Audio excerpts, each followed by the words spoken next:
அனைவருக்கும் வணக்கம். மத்திய கிழக்கு போர் நாளுக்கு நாள் அதிகரிச்சுக்கிட்டே போகுது, தீவிரமாயிட்டே போகுது நண்பர்களே. நேற்றைய தினம் இந்தியா திடீர்னு மேலும் 6 போர்க்கப்பல்களை மத்திய கிழக்குக்கு கல்ஃப் ஆஃப் ஒமானுக்கு அனுப்பியிருக்குது.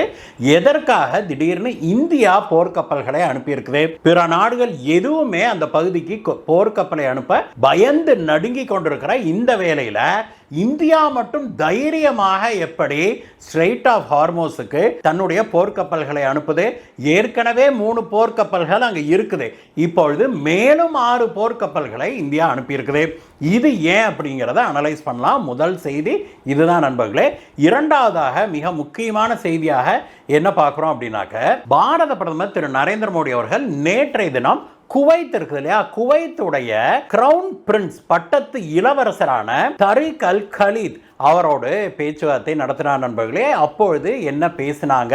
இதற்கு முன்பு ஒமானுடைய அரசரோடு பேசினாரு பிரதமர் மோடி. அது மட்டும் இல்ல, ஈரானுடைய அதிபரோடும் பேசியிருக்கிறாரு. அப்புறம் சவுதி அரேபியா, யுஏஇன்னு கல்ஃபை சேர்ந்த எல்லா நாட்டு தலைவர்களோடும் பிரதமர் மோடி தொடர்ந்து டச்சிலேயே இருக்கிறாரு, பேசி கொண்டு வருகிறாரு. நேற்று குவைத்துடைய பட்டத்து இளவரசரோடு என்ன பேசினாரு பிரதமர் மோடி அப்படிங்கிறத பார்க்கலாம். இந்த 2 முக்கியமான விஷயங்களை இன்னைக்கு அனலைஸ் பண்ணலாம் நண்பர்களே. இதுவரைக்கும் நீங்க நம்ம சேனலுக்கு சப்ஸ்கிரைப் பண்ணாம இருக்கிறீங்கன்னா கீழே இருக்கிற சப்ஸ்கிரைப் பட்டனை தட்டி உங்களுடைய ஆதரவை காட்டுங்க நண்பர்களே. எங்களுடைய சேனல் உங்களுடைய ஆதரவை நம்பித்தான் இருக்குது. வாங்க நண்பர்களே, வீடியோக்கு போலாம்.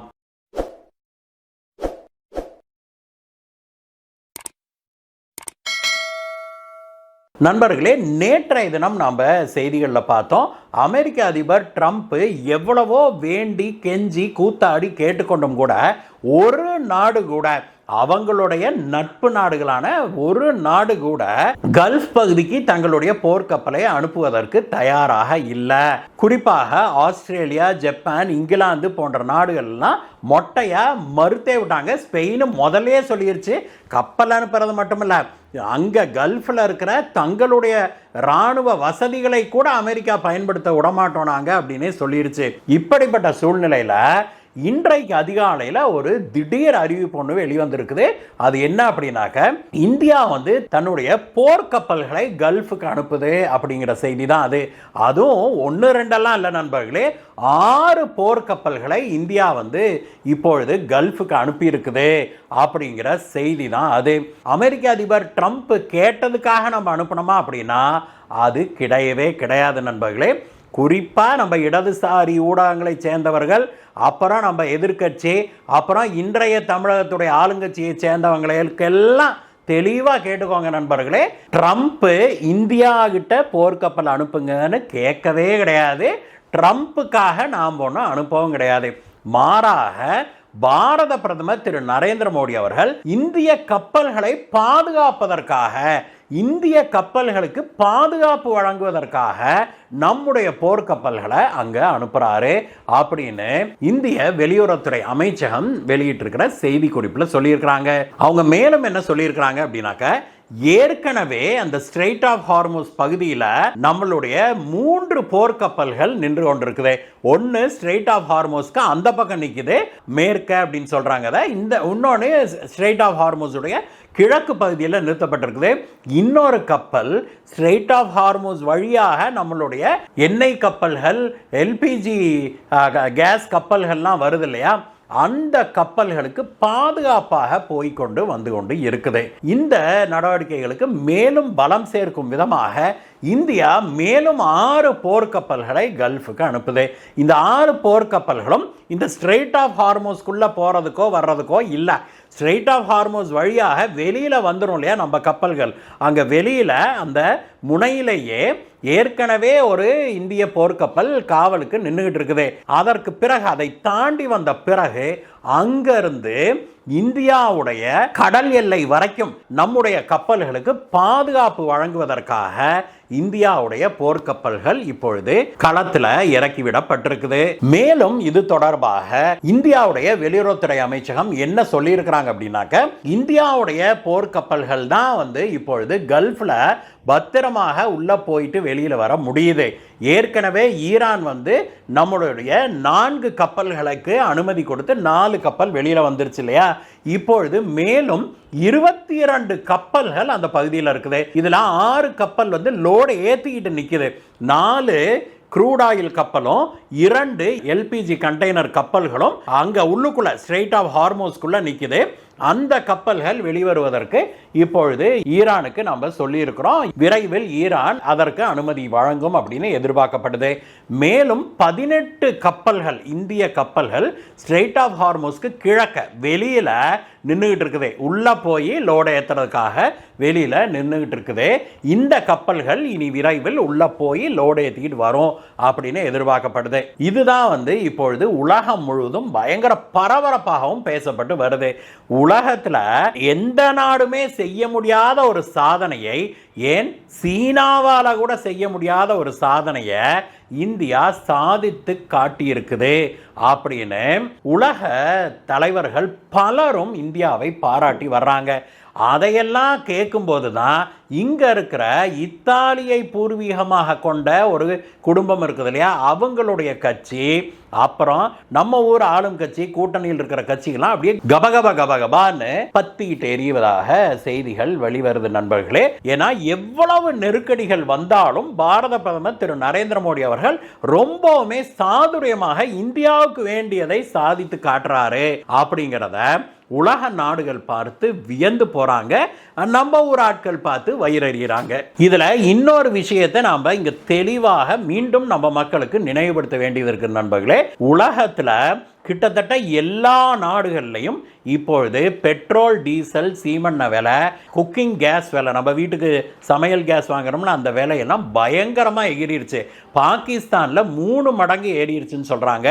பிற நாடுகள்ல எல்லாம், மேற்கத்திய நாடுகளில் கூட 50% ஏறிடுச்சு. அமெரிக்காவில் கூட ஏறிடுச்சு. ஆனால் இந்தியாவில் பெட்ரோல், டீசல் விலை ஏறவில்லை அப்படிங்கிறத நாம் இங்கே மக்களை கவனிக்க சொல்லி கேட்டுக்கொள்ள வேணும். குரூடு கச்சா எண்ணெய் விலை பயங்கரமாக எகிரிருச்சு. நமக்கு சப்ளை கிடைக்கிறதே பெரிய கஷ்டமாக இருக்குது. அப்படி இருந்தும் கூட இந்தியாவில் எங்கேயுமே பெட்ரோல், டீசல், சீமெண்ண மற்றும் குக்கிங் கேஸுக்கு பற்றாக்குறை ஏற்படவில்லை அப்படிங்கிறத நம்ம கண்கூடாக பார்க்க முடியுது. குறிப்பாக பெட்ரோல் பங்க்லாம் பெட்ரோல் தீந்து போயிடும், டீசல் தீந்து போயிடும், எல்லாரும் கியூ கட்டி நின்று எல்லாரும் டேங்கை ஃபில் பண்ணிக்கிட்டாங்க. இப்போ எல்லாம் போய் பங்கையெல்லாம் பார்த்தா பங்கே காலியாக கிடக்குது. என்னங்கன்னு கேட்டால் எல்லாம் பற்றாக்குறை வந்துடும்னுங்கிற பயத்தில் எல்லாம் கியூவில் நின்று முதலே இந்த நேற்று முந்தா நாளே எல்லாம் ஃபில் பண்ணிக்கிட்டு போயிட்டாங்க டேங்கை. அதனால் எப்படியும் ஒரு 4-5 நாளைக்கு நமக்கு இங்கே கூட்டம் இருக்காதுங்க, பெட்ரோல் டீசலை வாங்குறதுக்கே இன்றைக்கி ஆள் இல்லாமல் கிடக்குதுங்க அப்படின்னு சொல்லி அவங்க சொல்கிறாங்க. குக்கிங் கேஸும் அதே போல தான். குக்கிங் கேஸ் 10 போயிருச்சுன்னு இடதுசாரி ஊடகங்களும் எதிர்க்கட்சிகளும் பயங்கரமாக கிளப்பி விட்டாங்க இல்லையா. அந்த வதந்திகளை நம்பிக்கிட்டு நிறைய பேர் காலி சிலிண்டர்களை தூக்கிக்கிட்டு போய் கேஸ் டீலர்ஷிப் இருக்குது இல்லையா, அவங்க ஆஃபீஸில் குடோன்லைன்னு வரிசையில் நின்று கேஸை வாங்கினதை பார்த்தோம். ஆனால் இப்பொழுது அந்த பயமெல்லாம் சரியாயிருச்சு அப்படிங்கிறதையும் பார்க்குறோம். ஏன்னா இன்னும் வந்து குக்கிங் கேஸ் ரெகுலராக சப்ளை வருது. முன்பு மறுநாளோ அடுத்த நாளோ வந்துடும். இப்பொழுது ஒரு 4-5 நாள் கழித்து வருது. அப்படிங்கிறத தவிர இதில் எந்த விதமான மாற்றமும் இல்லை அப்படிங்கிறத பார்க்குறோம். இதையெல்லாம் பார்த்து எதிர்க்கட்சிகள் பயங்கரமாக அதிர்ச்சி அடைஞ்சிருக்கிறாங்க, வயிறெறிகிறாங்க அப்படிங்கிறதுல எந்த மாற்று கருத்தும் இருக்க முடியாது. இதற்கு அடுத்த செய்தியாக நம்ம எதை பார்க்குறோம் அப்படின்னா, பாரத பிரதமர் திரு நரேந்திர மோடி அவர்கள் நேற்று குவைத்துடைய பட்டத்து இளவரசர் இருக்கார் இல்லையா, தரிக் அல் கயீத், அவர்கிட்ட பேசியிருக்கிறார் நண்பர்களே. அவர்கிட்ட பேசிய பிரதமர் மோடி அவர்கள் அங்க நிலவரம் எப்படி இருக்குதுங்கிறது குறித்து கேட்டறிஞ்சுக்கிட்டாரு. ஈரான் வந்து குவைத்தின் மீதும் தாக்குதல் நடத்தி இருக்குது. அதற்கு இந்தியாவுடைய வருத்தங்களை தெரிவிச்சுக்கிட்டாரு. இந்தியாவால் என்ன உதவிகள் செய்ய முடியுமோ அதை செய்வதற்கு நாங்கள் தயாராக இருக்கிறோம் அப்படின்னு சொல்லி பிரதமர் மோடி அவர்கள் சொல்லியிருக்கிறாரு. மேலும் அங்க வாழ்கிற இந்தியர்களுடைய பாதுகாப்பு பற்றியும் கேட்டறிந்து கொண்டாரு பிரதமர் மோடி அவர்கள். பிரதமர் மோடி வந்து குவைத்தோட பட்டத்து இளவரசர்கிட்ட மட்டும் பேசின நண்பர்களே, கல்ஃபில் இருக்கிற எல்லா நாடுகளுடைய தலைவர்கள் கிட்டையும் பாரத பிரதமர் மோடி பேசிட்டாரு அப்படிங்கிறத பார்க்கிறோம். Oman, Saudi Arabia, United Arab Emirates, Qatar அப்படின்னு எல்லா தலைவர்களோடும் பேசியிருக்கிறாரு. ஏன் ஈரானுடைய அதிபரோடு கூட பிரதமர் மோடி அவர்கள் நேரடியாக பேசினாரு. நேற்றைய தினம் இந்தியா வந்து ஈரானுக்கு தற்பொழுது தேவைப்படுகிற தேவைப்படுகிற இந்த மெடிக்கல் சப்ளைஸ் இருக்குது இல்லையா, மருந்து மாத்திரைகள், அவசரகால மருத்துவ தேவைகளுக்கான மருந்துகள், இதையெல்லாம் இந்தியா ஈரானுக்கு அனுப்பி வச்சிருக்குது. அதை வாங்கி கொண்ட ஈரானுடைய அதிபர் பிரதமர் மோடி அவர்களுக்கும் இந்திய மக்களுக்கும் தங்களுடைய ஈரான் மக்களுடைய நன்றிகளை தெரிவிச்சுக்கிட்டாரு. இப்படிப்பட்ட இக்கட்டான சூழ்நிலையிலும் கூட பாரத மக்கள் எங்களை நினைத்து பார்க்குறாங்க, எங்களுக்காக அவர்கள் தோளோடு தோள் நிற்கிறாங்க அப்படின்னு சொல்லி அவர் சொன்னது கேட்பதற்கு உண்மையிலேயே நெகிழ்ச்சியாக இருக்குது நண்பர்களே. ஒரு விஷயம் மட்டும் உறுதி நண்பர்களே, இன்றைக்கு உலகமே படாத பாடுபட்டுக்கிட்டு இருக்குது, அவ்வளவு பிரச்சனைகள். ஆனால் அந்த பிரச்சனை மிகுந்த உலகத்தில் இந்தியாவை மட்டும் ஒரு பாதுகாப்பான நாடாக, ஒரு செழிப்பான நாடாக வைத்திருக்கிறோம் அப்படின்னா அதற்கு நம்முடைய பிரதமர் மோடி அவர்களுக்கு தான் நாம சல்யூட் வைக்கணும் நண்பர்களே. அந்த அளவுக்கு சாதுரியமாக எந்த பிரச்சனை வந்தாலும் சாதுரியமாக ஹேண்டில் பண்றாரு. ரஷ்யா யுக்ரைன் பிரச்சனை வந்ததா, அப்பொழுதும் கச்சா எண்ணெய் பிரச்சனை வந்தது, அப்பொழுது ரேர் எர்த் மினரல்ஸ் பிரச்சனை வந்தது, பருப்புகள் வாங்குவதில் பிரச்சனை வந்தது, அதை ரொம்ப தெளிவாக நின்று ஹேண்டில் பண்ணாரு. அதற்கு அமெரிக்காவும் மேற்கத்திய நாடுகளும் எவ்வளவோ எதிர்ப்பு தெரிவிச்சும் கூட நாம் யாரையும் பகைச்சிக்கல. ஆனால் அதே சமயத்தில் இந்தியர்களுக்கு தேவையானதை நாங்கள் செய்வோம் அப்படின்னு உறுதியாக நின்னாரு. இப்பொழுது அமெரிக்காவும் இஸ்ரேலும் ஈரான் மீது போர் தொடுத்திருக்குது. உலகம் முழுவதும் கச்சா எண்ணெய் பிரச்சனை, டீசல், பெட்ரோலு, சீமெண்ணெய், குக்கிங் கேஸ்ன்னு பயங்கர பிரச்சனையாக இருக்குது. ஆனால் இந்தியாவில் மட்டும் எப்படியோ சமாளித்து நம்மை எல்லாம் ஒரு பாதுகாப்பாக வச்சிருக்கிறாரு பிரதமர் மோடி. அப்படிங்கிறத நாம் கவனிக்காமல் இருக்க முடியாது. இப்படிப்பட்ட காலகட்டத்தில் நம்ம தமிழ்நாட்டில் எலெக்ஷன் வருது நண்பர்களே. 23ஆம் தேதி நாம் எடுக்கிற முடிவு தான் இன்றைக்கு பாரதம் எப்படி செழிப்பாக இருக்குதோ அதே போல எதிர்வரும் காலங்களில் தமிழகம் செழிப்பாக இருக்கணும். அப்படின்னா அன்றைக்கு ஏப்ரல் 23ஆம் தேதி நாம் நல்லவர்களுக்கு, திறமையானவர்களுக்கு வாக்களிப்பதன் மூலமாக மட்டும்தான் இதை செய்ய முடியும், சாதிக்க முடியும். அப்படிங்கிறத நான் உங்களுக்கு சொல்ல வேண்டியதில்லை, நீங்களே சரியான முடிவை எடுப்பீங்க அப்படிங்கிற நம்பிக்கை நம் எல்லாருக்குமே இருக்குது. இந்த வீடியோவை பற்றிய உங்களுடைய கருத்துக்களை சொல்லுங்கள் நண்பர்களே. மீண்டும் உங்களை வேற வீடியோ சந்திக்கிறேன் கைஸ். Bye bye.